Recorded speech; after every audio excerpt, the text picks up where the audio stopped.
అందరికీ నమస్కారం. అసలు ఈసారి రథసప్తమి ఎప్పుడు?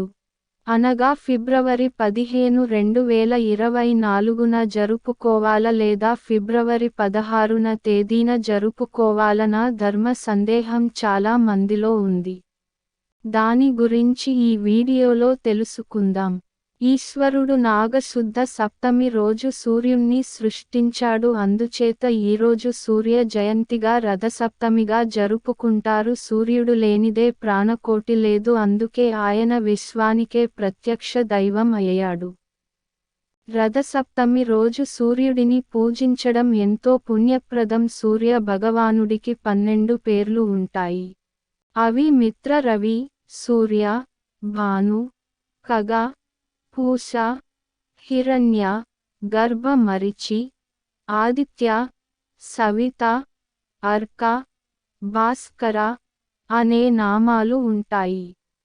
అందుకే ఆయనను ద్వాదశాత్మకుడు అని అంటారు. మాఘ శుద్ధ సప్తమి రోజున మనమందరం రథసప్తమి ఎంతో భక్తి శ్రద్ధలతో జరుపుకుంటూ ఉంటాము.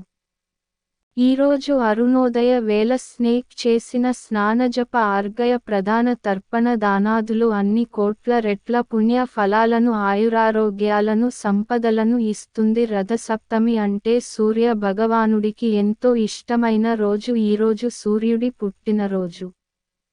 పాపాల గుణాలు కలిగిన రేగి పండు జిల్లేడు ఆకు శిరస్సుకు ఎంతో మేలు చేస్తాయి. జిల్లేడు ఆకులో రసాయనం జుట్టును గట్టిపరుస్తుంది, మెదడును చల్లబరుస్తుంది. అందుకే రథసప్తమి రోజు జిల్లేడు ఆకులు, రేగి పళ్ళు తలపై పెట్టుకుని స్నానం చేస్తారు. ఇలా ఈరోజు చేస్తే మన ఒంట్లోని సకల వ్యాధులు హరించుకుపోతాయి, మనసు ఆహ్లాదకరంగా మారుతుంది. అంతేకాదు 7 జన్మలలోని పాపాలు ఈరోజుతో పంచలవుతాయి. అందుకే ఈరోజు అలా చేయడం అనాదిగా వస్తున్న ఆచారం. సమస్త లోకాలకు కర్మసాక్షి సూర్య భగవానుడు అనంత శక్తితో కూడిన కిరణాలతో లోకాలన్నింటికీ వెలుగును తేజస్సును ప్రసాదించే జ్యోతి స్వరూపుడు. అన్ని ఐశ్వర్యాలతో అన్న పరమోన్నతమైన ఆరోగ్య భాగ్యాన్ని వరప్రసాదంగా భక్తులకు అనుగ్రహించే కరుణామూర్తి. సూర్యోపాసన చేసే సూర్య శతకాన్ని రచించిన పుణ్యం చేత మయూరుడు అనే కవి కుష్టు వ్యాధి నుండి విముక్తుడు అయ్యాడు. ఆదిత్య హృదయము పారాయణ చేసిన ఫలితంగా శ్రీరామచంద్రమూర్తి రావణాసురుని సంహరించగలిగాడు. ఆధునిక విజ్ఞాన శాస్త్రం కూడా సూర్యుడు నుండి వచ్చే వేడి వలన సముద్రంలో నదుల్లోని నీరు ఆవిరవుతుందని, ఆవిరి మేఘాలుగా మారి వర్షాలు కురవడం వలన సకల ప్రాణకోటి తాగడానికి మంచి నీరు, పంటలు పండడానికి తగిన నీరు లభిస్తుందని చెబుతుంది. ఏ విధంగా చూసినా అఖండ భూమండలం మీద సకల ప్రాణులకు జీవనాధారుడు సూర్యుడే అని తెలుస్తుంది. నాగశుద్ధ సప్తమి రథసప్తమిగా లోక ప్రసిద్ధి చెందిన పర్వదినం. సూర్య ఉపాసకులకు ఈరోజు ఎంతో పవిత్రమైంది. దక్షిణ దిక్కున బదిలీ సూర్యభగవానుడు ఉత్తర దిశకు తన ప్రయాణాన్ని మార్చుకునే రోజు ఇది. ఈ రోజు నుండి పగటి కాలం ఎక్కువగా ఉంటుంది. ఈ రోజు నుండి ప్రారంభమైన తేలిక మరి ఇంతటి పవిత్రమైన రోజు ఈసారి ఫిబ్రవరి 15న జరుపుకోవాలా లేదా ఫిబ్రవరి 16, 2024న జరుపుకోవాలా అనే ధర్మ సందేహం చాలా మందిలో ఉంది. దీనికి వివరణ ఇప్పుడు చూద్దాం. ఈశ్వరుడు మాఘశుద్ధ సప్తమి రోజు సూర్యుడిని సృష్టించాడు. అందువల్ల ఈరోజు సూర్య జయంతిగా రథసప్తమిగా జరుపుకుంటారు. ఈరోజు అరుణోదయ వేళ చేసిన స్నాన దాన అన్న జప ఆర్ఘ్య ప్రధాన తర్పణ దానాదులన్నీ అనేక కోటిరేట్ల పుణ్యఫలాన్ని ఆయురారోగ్య సంపదలను ఇస్తోంది. ఈసారి రథసప్తమి ఎప్పుడో తెలియాలంటే ముందుగా మనకు రథసప్తమి తిథి గురించి తెలియాలి. ఈసారి సప్తమి తిథి అనేది ఫిబ్రవరి 15, 2024న ఉదయం 10:15 మొదలై ఫిబ్రవరి 16, 2024 ఉదయం 9:06 వరకు సప్తమి ఉంది. సప్తమి తిథి తెలిసింది. దీని ప్రకారం ఎక్కువ సమయం ఫిబ్రవరి తేదీన సప్తమి తిథి ఉంది. అందువల్ల చాలామంది ఫిబ్రవరి 15వ తేదీ రథసప్తమి అనుకుంటున్నారు. కానీ రథసప్తమికి అరుణోదయ వేళకు సంబంధం ఉంది. అరుణోదయ కాలం అంటే సూర్యోదయానికి 4 గడియాల ముందు సమయం. అంటే 1 గడియ అంటే 24 నిమిషాలు. 4 గడియలు అంటే 1 గంట 36 నిమిషాల ముందు నుండి సూర్యోదయం వరకు ఉన్న కాలాన్ని అరుణోదయ కాలం అంటారు. ఈ అరుణోదయ సమయం తెలియాలంటే సూర్యోదయం తెలియాలి. కానీ ఫిబ్రవరి 15వ తేదీ సూర్యోదయ కాలంలో సప్తమి తిథి లేదు. అందువల్ల ఫిబ్రవరి 15వ తేదీ రథసప్తమైన జరుపుకోవాలని కుదరదు. కానీ ఫిబ్రవరి 16వ తేదీ అనేది ఉదయం 8:54 నిమిషాల వరకు ఉంది. అంటే ఫిబ్రవరి 16వ తేదీ సూర్యోదయ సమయంలో సప్తమి తిథి ఉంది. కాబట్టి ఈరోజు అనగా ఫిబ్రవరి 16వ తేదీనే రథసప్తమిగా జరుపుకోవాలని. ఈ ఫిబ్రవరి 16వ తేదీ సూర్యోదయ సమయం వచ్చి ఉదయం 6:03 సూర్యోదయం అవుతుంది.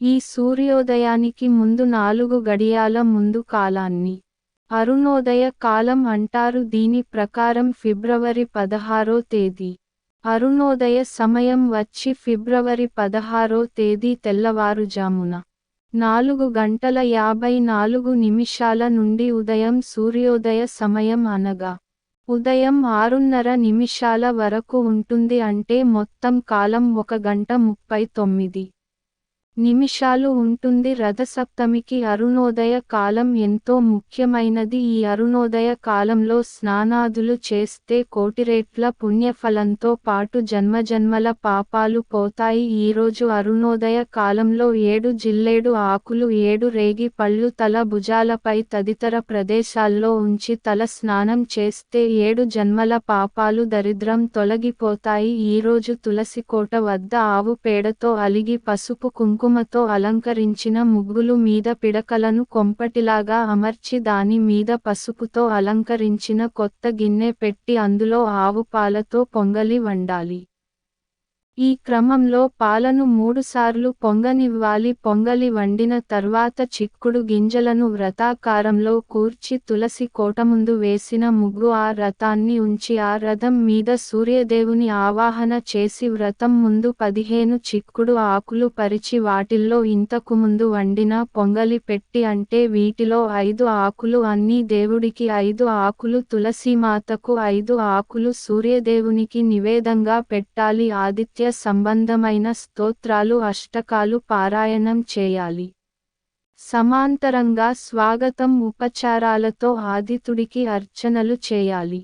ఈ పూజల్లో అనేక ప్రాంత ఆచార భేదాలు కనిపిస్తాయి. కొందరు 7-9 ఆకుల్లో నివేదన చేస్తారు. కొన్ని ప్రాంతాల్లో వేకువ జామునే నిద్రలేచి దగ్గర్లో ఉన్న నది లేదా చెరువుకు వెళ్లి చెరుకు గడతో అందులోని నీటిని కదిపి ఆ తర్వాత శాస్త్రవేత్తంగా స్నానం చేస్తారు. మరికొన్ని ఆచారాల్లో ఇంటి వద్దనే స్నానం చేసి దీపాన్ని వెలిగించి ఆ దీపాన్ని శక్తిని అనుసరించి బంగారం లేదా వెండి లేదా రాగి పాత్రలో ఉంచి ఆ పాత్రను శిరస్సును పెట్టుకుని నదికి వెళ్తారు. నదీమాతను ధ్యానించి దీపాన్ని నీటిలో బదులుతారు. ధర్మ సింధు ప్రకారం రథసప్తమికి ముందు రోజు అంటే షష్ఠి రోజున ఉపవాసం ఉండే మరునాడు శాస్త్ర రీతిలో స్నానం చేసి సప్తమి వ్రతం చేస్తే 7 జన్మల పాపం నశిస్తుంది. రథసప్తమి వ్రతాన్ని చేయడం వలన శారీరక రోగాలతో పాటు గత జన్మలోని పాపాలు కూడా నశిస్తాయని వ్రత చూడామణి చెబుతుంది.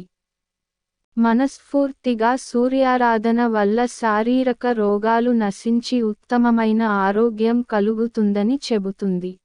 జాతకం ప్రకారం సూర్యగ్రహ దోషం ఉన్నవారు పోతార నిద్ర దంత ఉష్ణ దోషాలు ఉన్నవారు కెంపు మాణిక్యం అంటే ఎర్ర రత్నాలు ఎర్రని పుష్పాలతో సూర్యదేవుని పూజించి యథాశక్తి సూర్యదేవుని బంగారు వెండి ప్రతిమను దానం చేయాలి. ఫలితంగా సకల దోషాలు నివారించబడతాయి. ఈరోజు జిల్లేడు ఆకులు బలరీ ఫలాలు అంటే రేగి పండు గరికపాతలు చందనంతో చేసిన అక్షరాలు తీసుకుని సాముద్రికంగా సూర్యభగవానుడికి అర్చన చేయాలి. ఆ తరువాత నువ్వుల పిండితో చేసిన అప్పాలను నివేదన చేయాలని అనంతరం శక్తిని అనుసరించి బ్రాహ్మణులకు దానాలు ఇవ్వాలని నిర్ణయ సింధు చెప్తుంది. రథసప్తమి కేవలం పర్వదినం మాత్రమే కాదు, అనంతమైన కాలగమనంలో జరిగే ఖగోళంలోని మార్పులకు సంకేతం. గ్రహగమనాలు ప్రత్యేకించి సూర్యగమనం మారుతుందని, ఇందుకు అనుగుణంగా జీవన విధానాన్ని మార్పు చేసుకోవాలని సందేశాన్ని రథసప్తమి తెలియజేస్తుంది. ఈ రోజున సూర్య ఆరాధన చేసేవారు ప్రతి ఆదివారం తప్పనిసరిగా కొన్ని నియమాలు పాటించాలి. అవి ఏమిటంటే మద్యపానం, స్త్రీ సంపర్కం, తైల సంస్కారం విడిచిపెట్టాలి. అసత్యం పలకకూడదు, కోపం పనికిరాదు, మంచం మీద క్షమించకూడదు, బ్రాహ్మణగో మనుష్య దేవాదినింద చేయకూడదు, పరుల ఇంటికి వెళ్ళకూడదు. సూర్యోపాసన చేసిన రోజు ప్రత్యేక. ఆదివారం రోజు సూర్యోదయానికి పూర్వమే నిద్రలేచి కాలకృత్యాలు తీర్చుకొని ప్రవాహాలు లేదా చెరువులు, నదులలో స్నానం చేయాలి. అనంతరం పరిశుభ్రమైన వస్త్రాలు ధరించి తిలకం ధరించాలి. సదాచారం పాటించాలి. పూజా జపం, ప్రదక్షిణ, నమస్కారం, స్తోత్ర పారాయణం, ఈ 6 విధాలుగా సూర్యుడిని ఆరాధించాలి. పూజ మధ్యలో లేచి వెళ్ళకూడదు. పూజ ప్రారంభం నుండి చివరి వరకు ఎవరితో మాట్లాడకూడదు. అన్య మనసుకులై ఉండకూడదు. పూజ మధ్యలో ఆవలింపు, తుమ్ము, అపానవాయువు వస్తే ఆచమనం చేసి 3 సార్లు గోవింద నామ స్మరించాలి. మాఘమాసం పవిత్ర స్నానంగా భావిస్తారు. పాపాలన్నీ తొలగిపోవడం కోసం నదీ స్నానాలు చేయడం మాఘమాస సంప్రదాయం. మాఘమాసంలో మాఘం అంటే పాపాలను నశింప చేసేది అని అర్థం వస్తుంది. అందుకే మనకున్న మాసాలలో మాఘమాసం ఎంతో పవిత్రమైన మాసం. ఈ ముఖ్యంగా సూర్యుడు మకర రాశిలోనికి ప్రవేశించినప్పటి నుండి ఉదయకాలపు స్నానాలు చేయడం ఒక అలవాటుగా ఉంది.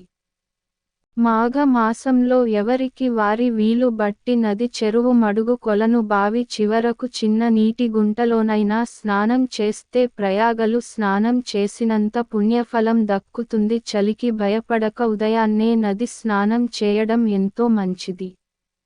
మాఘమాసంలో సూర్యుడు ఉన్న మకర రాశిని బట్టి ప్రత్యూష కాలంలో సూర్యకిరణాలు ఒక ప్రత్యేక కోణంలో భూమిని చేరుతాయి. ఆ సమయంలో సూర్యకిరణాలలో ఉండే అతినీలలోహిత కిరణాలు, పరారుణ కిరణాలు, సూర్యకిరణాలు సాంద్రతలో మార్పులు వస్తాయి. ఆధునిక శాస్త్రవేత్తలు సైతం మాఘమాసంలో సూర్యోదయానికి ముందే స్నానాలు చాలా ఆరోగ్యవంతమైనవని చెప్తున్నారు. వేగంగా ప్రవహించే నీళ్లలో చేసే స్నానాల్లో శ్రేష్టమైనవని పురాణాలు చెబుతున్నాయి.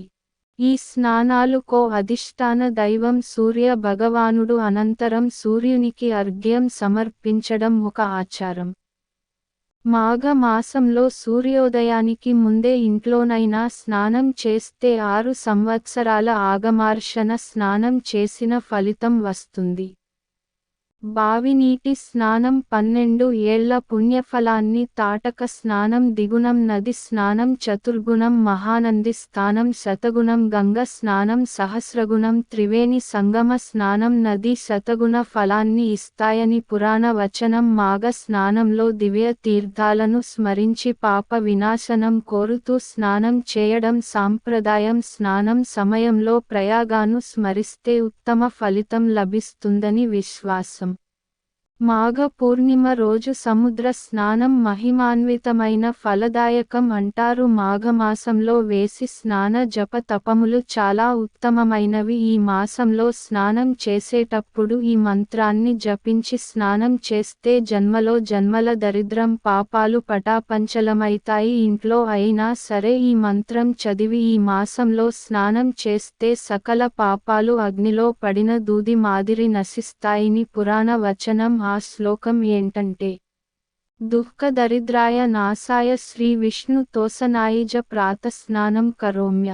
బాగా పాప వినాశనం స్నానం చేస్తే అన్ని పాపాలు పటాపంచలం అవుతాయి, కోటి జన్మల పుణ్యం లభిస్తుంది. మాఘ పురాణం ప్రకారం మాఘమాసంలో భాగ స్నానం మహిమను వివరించే కథను ఇప్పుడు మనం తెలుసుకుందాం.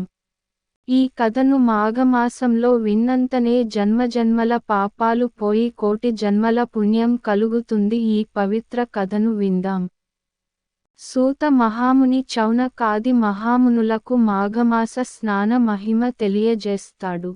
పూర్వం దిలీప మహారాజు ఉండేవాడు. దిలీప్ మహారాజు ఎన్నో యాగాలు చేసిన పుణ్యాత్ములు, ఉత్తముడైన ప్రజా పాలకుడు. ఇతను ఒకసారి వేటకు పోయాడు. అనేక మృగాలను వేటాడి అలసిపోయి ఒక సరస్సు దగ్గర విశ్రాంతి తీసుకున్నాడు. సరస్సు ఎంతో మనోహరంగా ఉంది. తరువాత ఆ ప్రదేశం నుండి తన రాజ్యానికి పోతుండగా ఒక వృత్త బ్రాహ్మణుడు మహారాజుకి కనిపించి ఆ బ్రాహ్మణుడు రాజుతో ఇలా అన్నాడు: మహారాజా, పరమ పవిత్రమైన మాఘమాసమున ఈ సుందరమైన సరస్సులో స్నానం చేయకుండా పోతున్నావా? మాఘమాసంలో చేయునది స్నానం, సరస్సులో స్నానం ఎంతో పుణ్యం అని తెలియదా అని ప్రశ్నించాడు.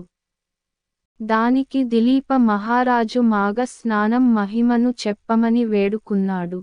దానికి బ్రాహ్మణుడు ఇలా అన్నాడు: నీవు తక్షణం ఈ సరస్సులో స్నానం చేసి రాజ్యానికి వెళ్ళాక మాఘ స్నానం మహిమ గురించి వశిష్ఠ మహాముని వల్ల తెలుసుకోమని చెప్పి తన దారిన తాను వెళ్ళిపోయాడు. వెంటనే దిలీప మహారాజు మాల స్నానం మహిమను తెలుసుకోవాలి అని కులగురువైన వశిష్ఠ మహాముని ఆశ్రమానికి వెళ్ళాడు. గురువును దర్శించి నమస్కరించి మాకు స్నానం మహిమ తెలుపుమని కోరాడు. వశిష్ఠ మహాముని దిలీప మహారాజుని ఆశీర్వదించి, నాయనా దిలీప, మాఘమాసం ఎంతో విశిష్టమైనది. మాఘమాసం శివకేశవులకు చాలా ఇష్టమైన మాసం.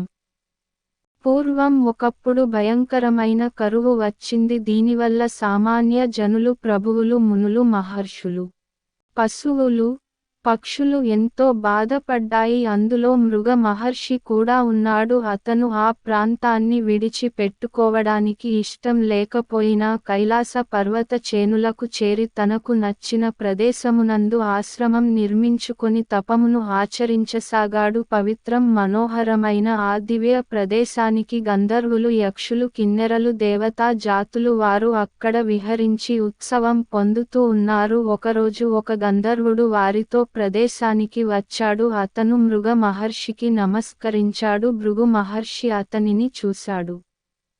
అతని శరీరం చూడడానికి ఎంతో అందంగా ఉంది. కానీ ముఖము మాత్రం పులిలాగా ఉంది. అందువలన అతను శరీరం అందంగా ఉన్నా ముఖం కారణంగా విచిత్రంగాను భయంకరంగాను ఉంది. అతను భృగు మహర్షికి నమస్కరించిన తర్వాత ఇలా అన్నాడు: మునీశ్వర, నాకు భోగభాగ్యములు అన్నీ ఉన్నాయి. నా భార్య కూడా ఎంతో అందంగా ఉంటుంది. నేను గంధర్వుడను. మానవుల కంటే దివ్య శక్తులు ఉన్నాయి. కానీ భయంకరమైన వికారమైన ఈ పులి రూపం నాకు బాధాకరంగా ఉంది. దీనిని పోగొట్టుకొనుట ఇట్లు తెలియడం లేదు. ఈ వికారమైన భయంకరమైన ముఖం పోవడానికి ఏదైనా ఉపాయం చెప్పండి. ఈ ముఖం వలన నాకు ఎన్నో భోగాలు ఉన్నా సంతోషం లేకుండా పోయింది అని అన్నాడు. భృగు మహర్షి గంధర్వ పరిస్థితికి జాలిపడి అతనికి సహాయం చేయాలని అనుకుని, నాయనా, గత జన్మలో చేసిన పాపాల వలన ప్రస్తుతం నీకు ఈ దుస్థితి కలిగింది. పాపము, దురదృష్టకరము, పేదరికము, ఈ మూడు కూడా ఒక వ్యక్తిని బాధిస్తాయి. వాటిని పోగొట్టుకొనవలెనన్న పుణ్యం, అది ఎంత? స్నానము, తీర్థక్షేత్రముల యందు దేవ పూజ చేసుకోవాలి. ఇలాంటి కార్యాలన్నీ మాఘమాసంలో ఎంతో విశిష్టమైనవి. ఈ నెలలో చేసిన స్నానము, దానము అనేక రకముల పాపములను పోగొట్టి శుభము వెంటనే కలుగుతుంది. అన్ని పుణ్య నదుల్లో స్నానం చేసిన ఫలితం మాఘమాసంలో నదిలో కానీ, సముద్రంలో కానీ, కాలువలో కానీ, సెలయేరులో కానీ స్నానం చేసిన వచ్చును. నీ అదృష్టం వలన ఈ రోజు నుంచి మాఘమాసం ప్రారంభం అవుతుంది. కాబట్టి నీ భార్యతో పాటు ప్రతి దినము ప్రాతకాలం స్నానం చేసి ఇష్టదేవత పూజ చేయుము అని భృగు మహర్షి ఆ గంధర్వుడితో చెప్పెను. ఆ విధంగా గంధర్వుడు స్నానము ఆచరించాడు. వెంటనే పులి ముఖం పోయి సుందరమైన ముఖం వచ్చింది. గంధర్వుడు ఆశ్చర్యపడి మాఘమాసం మహిమ గురించి అందరికీ చెప్పడం మొదలుపెట్టాడు. తరువాత చేసిన మేలుకు భృగు మహర్షికి నమస్కరించాడు. తరువాత గంధర్వుడు తన భార్యతో పాటు తన లోకానికి పోయాడు అని దిలీపరాజు మహారాజుకి వశిష్ఠ మహాముని వివరించాడు. కాబట్టి మాఘ స్నానం ఎంతో పవిత్రమైనది. వీడియో నచ్చితే లైక్ చేయండి, షేర్ చేయండి. అలాగే మన ఛానల్ని తప్పకుండా సబ్స్క్రైబ్ చేసుకుని పక్కనే ఉన్న గంట సింబల్ని యాక్టివేట్ చేసుకోండి. ధన్యవాదాలు.